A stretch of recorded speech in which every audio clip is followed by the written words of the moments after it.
Chapter 4 Morning at Green Gables. It was broad daylight when Anna woke and sat up in bed, staring confusedly at the window through which a flood of cherry sunshine was pouring, and outside of which something white and feathery waved across glimpses of blue sky. For a moment she could not remember where she was. First came a delightful thrill, as something very pleasant, then a horrible remembrance.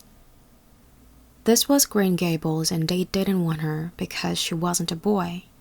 But it was morning, and yes, it was a cherry tree in full bloom outside of her window. With a bound, she was out of bed and across the floor. She pushed up the sash.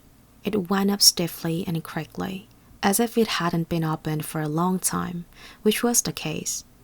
And it stuck so tight that nothing was needed to hold it up. And dropped on her knees and gazed out into the June morning, her eyes glistening with delight. Oh, wasn't it beautiful? Wasn't it a lovely place? Suppose she wasn't really going to stay here. She would imagine she was. There was scope for imagination here. A huge cherry tree grew outside, so close that its boughs tapped against the house, and it was so thick-set with blossoms that hardly a leaf was to be seen. On both sides of the house was a big orchard, one of apple trees and one of cherry trees, also showered over with blossoms. And their grass was all sprinkled with dandelions. In the garden below were lilac trees purple with flowers, and their dizzily sweet fragrance drifted up to the window on the morning wind. Below the garden, a green field lush with clover sloped down to the hollow where the brook ran and where scores of white birches grew, upspringing airily out of an undergrowth suggestive of delightful possibilities in ferns and mosses and wooded things generally. Beyond it was a hill, green and feathery with spruce and fir. There was a gap in it where the gray gable end of the little house she had seen from the other side of a lake of shining waters was visible. Off to the left were the big barns, and beyond them, away down over green, low-sloping fields, was a sparkling blue glimpse of sea. Anne's beauty-loving eyes lingered on it all, taking everything greatly in. She had looked on so many unlovely places in her life, poor child. But this was as lovely as anything she had ever dreamed. She knelt there, lost to everything but the loveliness around her, until she was startled by a hand on her shoulder. Marilla had come in unheard by the small dreamer. "It's time you were dressed," she said curtly. Marilla really did not know how to talk to the child, and her uncomfortable ignorance made her crisp and curt when she did not mean to be. Anne stood up and drew a long breath. "Oh, isn't it wonderful?" she said, waving her hand comprehensively at the good world outside. "It's a big tree," said Marilla, "and it blooms great, but the fruit don't amount to much never, small and wormy." "Oh, I don't mean just the tree. Of course it's lovely. Yes, it's radiantly lovely. It blooms as if it meant it. But I meant everything, the garden and the orchard and the brook and the woods, the whole big dear world. Don't you feel as if you just love the world on a morning like this? And I can hear the brook laughing all the way up here. Have you ever noticed what cheerful things brooks are? They're always laughing. Even in winter time, I've heard them under the ice. I'm so glad there's a brook near Green Gables. Perhaps you think it doesn't make any difference to me when you are not going to keep me, but it does. I shall always like to remember that there is a brook at Green Gables, even if I never see it again.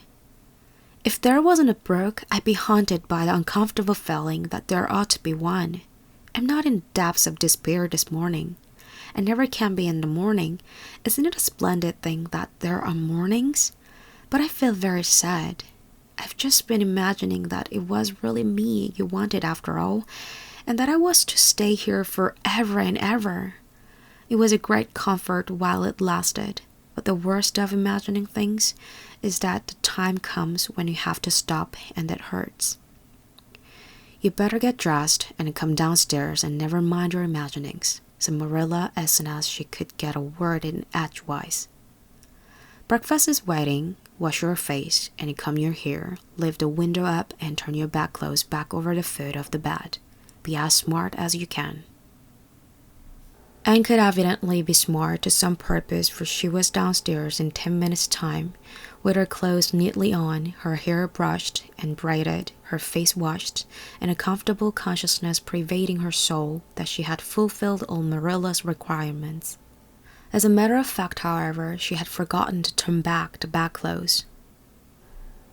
"I'm pretty hungry this morning," she announced as she slipped into the chair Marilla placed for her. "The world doesn't seem such a howling wilderness as it did last night. I'm so glad it's a sunshiny morning. But I like rainy mornings real well, too. All sort of mornings are interesting, don't you think? You don't know what's gonna happen through the day, and there's so much scope for imagination. But I'm glad it's not rainy today, because it's easier to be cheerful and bear up under affliction on a sunshiny day. I feel that I have a good deal to bear up under. It's all very well to read about sorrows and imagine yourself living through them, but it's not so nice when you really come to have them, is it?" "For pity's sake, hold your tongue," said Marilla. "You talk entirely too much for a little girl." Thereupon Anne held her tongue so obediently and thoroughly that her continued silence made Marilla rather nervous, as if in the presence of something not exactly natural. Matthew also held his tongue, but this was natural, so that the meal was a very silent one. As it progressed and became more and more abstracted, eating mechanically with her big eyes fixed unswervingly and unseeingly on the sky outside a window. This made Marilla more nervous than ever. She had an uncomfortable feeling that, while this odd child's body might be there at the table, her spirit was far away in some remote early cloudland, borne aloft on the wings of imagination. Who would want such a child about the place? Yet Matthew wished to keep her, of all uncountable things. Marilla felt that he wanted it just as much this morning as he had the night before, and that he would go on wanting it. There was Matthew's way. Take a whim into his head and cling to it with the most amazing silent persistency. A persistency 10 times more potent and effectual in its very silence than if he had talked it out. When the meal was ended, Annie came out of her reverie and offered to wash the dishes. "Can you wash dishes right?" asked Marilla distrustfully. "Pretty well. I'm better at looking after children, though. I've had so much experience at that. It's such a pity you haven't any here for me to look after." "I don't feel as if I wanted any more children to look after than I've got at present. You're problem enough in all conscience. What's to be done with you, I don't know. Matthew is a most ridiculous man." "I think it's lovely," said Annie reproachfully. "He's so very sympathetic. He didn't mind how much I talked. He seemed to like it. I felt that he was a kindred spirit as soon as ever I saw him." "You're both queer enough, if that's what you mean by kindred spirits," said Marilla with a sniff. "Yes, you may wash the dishes, take plenty of hot water, and be sure you dry them well. I've got enough to attend to this morning, for I'll have to drive over to White Sands in the afternoon and see Mrs. Spencer. You'll come with me and we'll settle what's to be done with you. After you've finished the dishes, go upstairs and make your bed."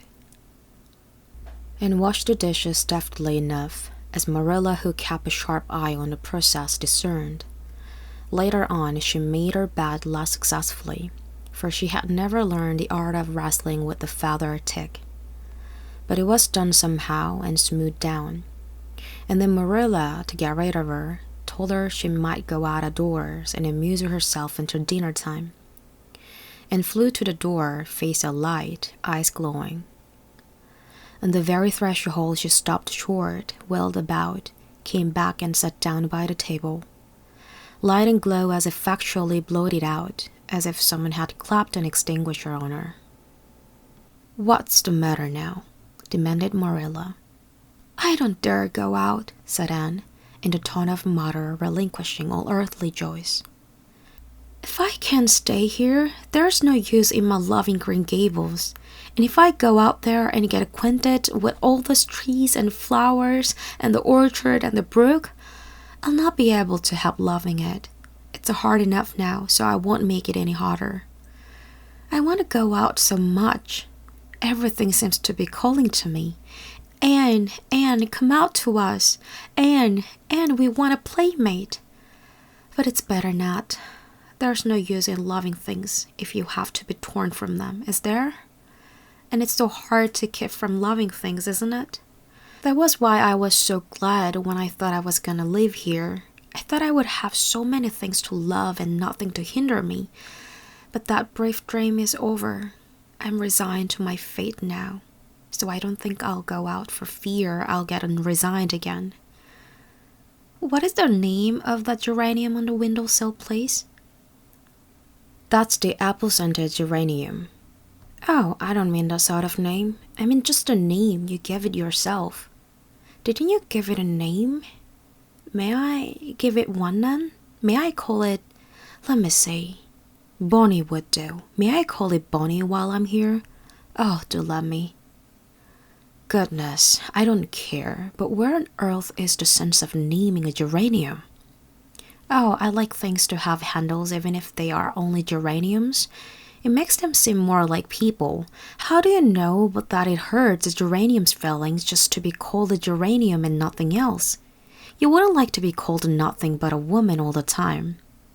Yes, I shall call it Bonnie. I named a cherry tree outside my bedroom window this morning. I called it Snow Queen because it was so white. Of course, it won't always be in blossom, but one can imagine that it is, can't one? I never in all my life say or heard anything to equal her, muttered Marilla, beating a retreat down to the cellar after potatoes. She's kind of interesting, as Matthew says. I can feel already that I'm wondering what on earth she'll say next. She'll be casting a spell over me, too. She's cast it over Matthew. That look he gave me when he went out said everything he said or hinted last night over again. I wish he was like other men and would talk things out. A body could answer back then and argue him into reason. What's to be done with a man who just looks? Thank you for listening and have a good night.